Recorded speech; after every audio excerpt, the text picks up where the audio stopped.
Welcome to inside study forum. Environment की series में आज हम बात करेंगे यूट्रोफिकेशन के बारे में, जिसे हिंदी में सुपोषण कहा जाता है। लेक्चर 5 है ये। इसकी पीडीएफ आपको नीचे दिए गए लिंक पे मिल जाएगी। ये वीडियो निम्न परीक्षाओं के लिए इम्पोर्टेंट रहेगा। यूट्रोफिकेशन यानी सुपोषण, इसे हाइपरट्रोफिकेशन भी कहा जाता है। यूट्रोफिकेशन एक ग्रीक वर्ड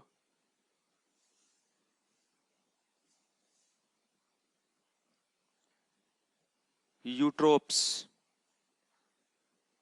से लिया गया है, जिसका मतलब होता है वेल नरिश्ड।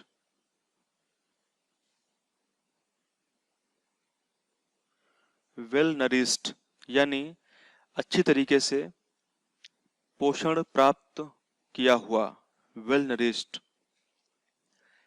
यूट्रोफिकेशन अकर होता है जहां पे एक्सेस मिनरल्स और न्यूट्रिएंट्स होते हैं किसी भी जल निकाय में। मान लीजिए कोई वाटर बॉडी है, उस वाटर बॉडी में एक्सेसिव मिनरल्स और न्यूट्रिएंट्स आ जाते हैं, जिससे उस वाटर बॉडी में जो एल्गी है, जो प्लांट हैं, उनकी ग्रोथ एक्सेसिव हो जाती है, ज़्यादा हो जाती है। इसको हम बोलते हैं एल्गल ब्लूम, और जो कॉज करता है यूट्रोफिकेशन को। अब देखिए, ड्यू टू एक्सेस न्यूट्रिएंट्स, ज़्यादा न्यूट्रिएंट्स आने से कौन कौन से? Nitrates and phosphate. नाइट्रेट और फॉस्फेट के ज़्यादा आने से एक्सेसिव ग्रोथ होती है एल्गी की, और ये एक्सेसिव ग्रोथ जो है एल्गी की, ये वाटर के कलर को चेंज कर देती है, जिससे हम बोलते हैं एल्गल ब्लूम, जैसा हमने लास्ट वीडियो में देखा था, एल्गल ब्लूम। और ये फाइनली कॉज करता है यूट्रोफिकेशन को। इस प्रक्रिया में क्या होता है, जो सनलाइट है, सूर्य का प्रकाश पानी के नीचे नहीं पहुंच पाता है, जिससे जो बाकी एक्वाटिक प्लांट्स हैं वो मर जाते हैं, उनकी मृत्यु हो जाती है।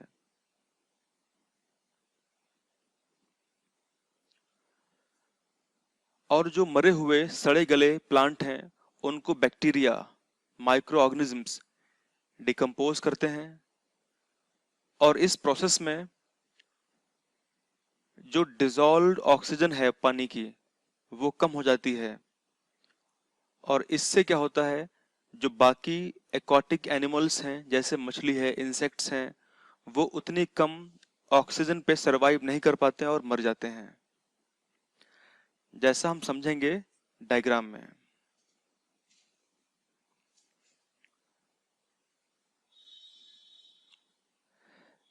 देखिए, ये एक डायग्राम है जिसकी मदद से हम समझेंगे कि किस तरीके से यूट्रोफिकेशन होता है। ये एक वाटर बॉडी है, दिस इज जल निकाय।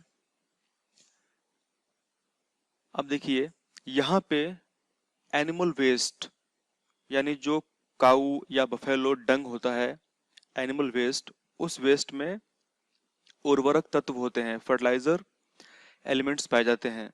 वो किसी तरीके से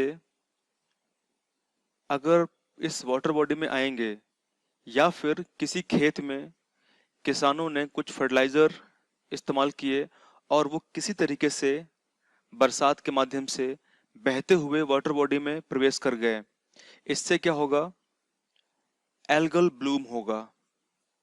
या फिर अगर हम समझें, म्युनिसिपल सीवेज, यानी जो नगर पालिका का जो मल होता है, वो किसी तरीके से अगर बहते हुए जल निकाय में प्रवेश करेगा, तो वो भी कॉज करेगा एल्गल ब्लूम को, अगर उसके अंदर नाइट्रोजन और फॉस्फेट की ज्यादा मात्रा होगी। अब इससे क्या होगा, एक्सेसिव ग्रोथ जब हो जाएगी वाटर पे एल्गी की या स्मॉल प्लांट्स की, वो प्लांट और एल्गी इतनी ज्यादा मात्रा में ग्रोथ करेंगे कि इस वाटर बॉडी के, वाटर के सरफेस के ऊपर वो सारे के सारे एल्गी और प्लांट आ जाएंगे।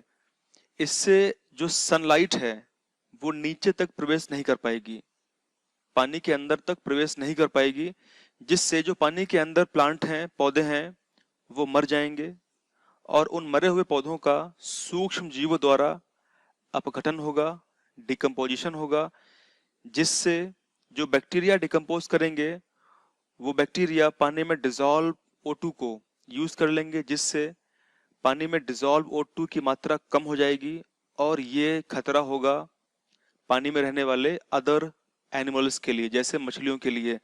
तो इतनी कम मात्रा में, इतनी कम O2 की मात्रा में ये जीव सरवाइव नहीं कर पाएंगे और मर जाएंगे। तो ये पूरा यूट्रोफिकेशन का एक डायग्राम है। अगर आपसे मेंस में क्वेश्चन पूछता है तो आप इजीली इसको ड्रॉ कर सकते हैं। तो फाइनली यूट्रोफिकेशन और एल्गल ब्लूम एनवायरमेंट के लिए, इकोलॉजी के लिए एक खतरा होता है, अच्छा नहीं होता है। अब बात करते हैं इफेक्ट्स ऑफ यूट्रोफिकेशन। सबसे पहला, डिप्लीट ऑक्सीजन लेवल, O2 की मात्रा कम हो जाएगी, जिससे मछली तथा अन्य जंतु मर जाएंगे, और जब मरेंगे पानी के अंदर तब वो अनप्लीजेंट गैसेस को रिलीज करेंगे। दूसरा, एल्गल ब्लूम, शैवाल प्रस्फुटन तथा uncontrolled growth of other aquatic plant, जैसे वाटर हायसिंथ, जलकुंभी जिसे बोलते हैं, ज्यादा मात्रा में ये पानी के ऊपर सरफेस पे ग्रोथ करेंगी, जिससे पानी के अंदर जो डिसॉल्व ऑक्सीजन है वो कम हो जाएगी और सनलाइट अंदर तक नहीं पहुंच पाएगी, तो बाकी प्लांट लाइफ खतरे में होगी और मर जाएगी। तीसरा, कुछ ब्लू ग्रीन एल्गी की स्पीसीज ऐसी होंगी जो टॉक्सिक सब्सटेंस को प्रोड्यूस करेंगी, तो ये टॉक्सिक सब्सटेंस बाकी लाइफ के लिए खतरा होंगे, और यदि अगर कोई इंसान इसका पानी पी लेता है तो उसके लिए भी खतरा साबित हो सकता है। चौथा इफेक्ट क्या होगा, पानी की जो ट्रांसपेरेंसी है वो डिक्रीज हो जाएगी।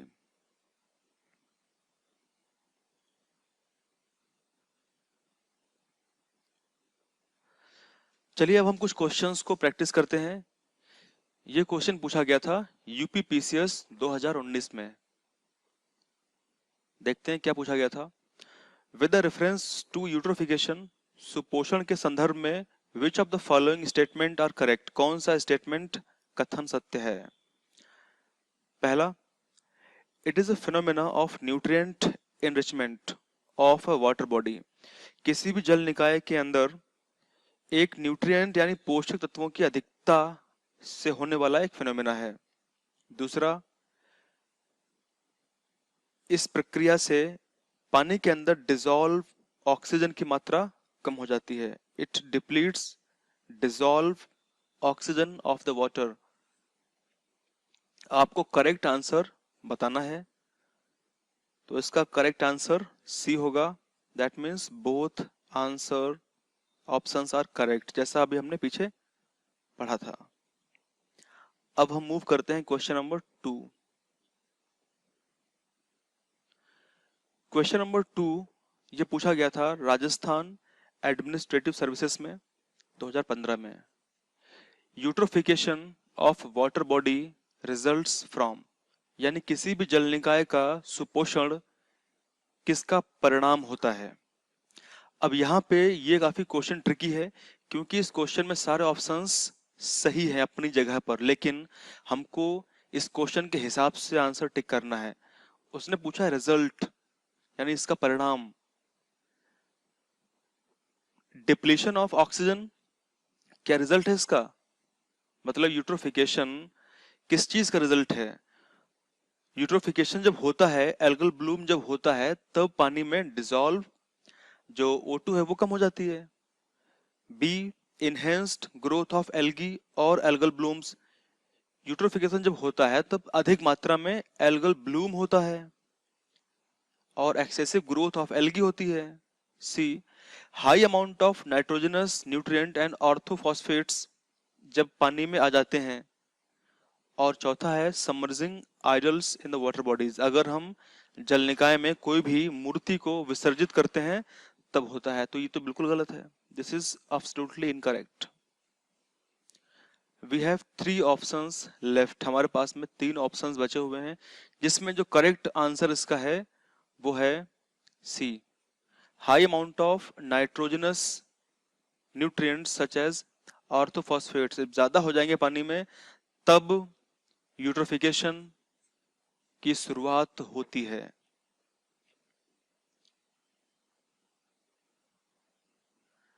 नाउ क्वेश्चन नंबर 3, ये पूछा गया है यूपी पीसीएस एसीएफ में 2017 में। In the lake ecology nutrient enrichment process is turned as. इसका मतलब यह है कि लेक इकोलॉजी में न्यूट्रिएंट पोषक तत्वों की अधिकता को क्या कहा जाता है? क्या उसे बायोलॉजिकल ऑक्सीजन डिमांड कहते हैं, या उसको हम एलिलोपैथी या बायोमैग्निफिकेशन या eutrophication? So correct answer is eutrophication.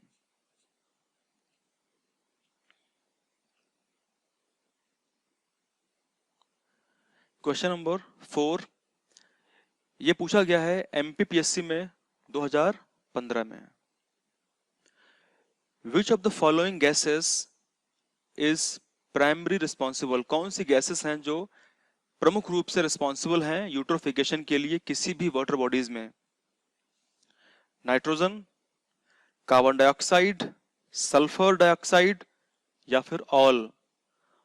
तो आई होप कि अभी तक आपने जितना भी सीखा है, पढ़ा है अबाउट यूट्रोफिकेशन, इसका आंसर आप इजीली कर पाएंगे। तो इसका करेक्ट आंसर है ए, नाइट्रोजन गैस मुख्य रूप से रिस्पॉन्सिबल होती है यूट्रोफिकेशन के लिए, सुपोषण के लिए। आई होप आपको वीडियो अच्छा लगा होगा। अगर आपको कंटेंट अच्छा लगा है तो आप ये वीडियो अपने फ्रेंड्स को शेयर कर सकते हैं, वीडियो को लाइक ज़रूर करें, और अगर आपने अभी तक inside study forum government jobs तैयारी को सब्सक्राइब नहीं किया है, सब्सक्राइब कर लीजिए ताकि लगातार आपको नोटिफिकेशन मिलते रहें। Thank you very much. Thank you.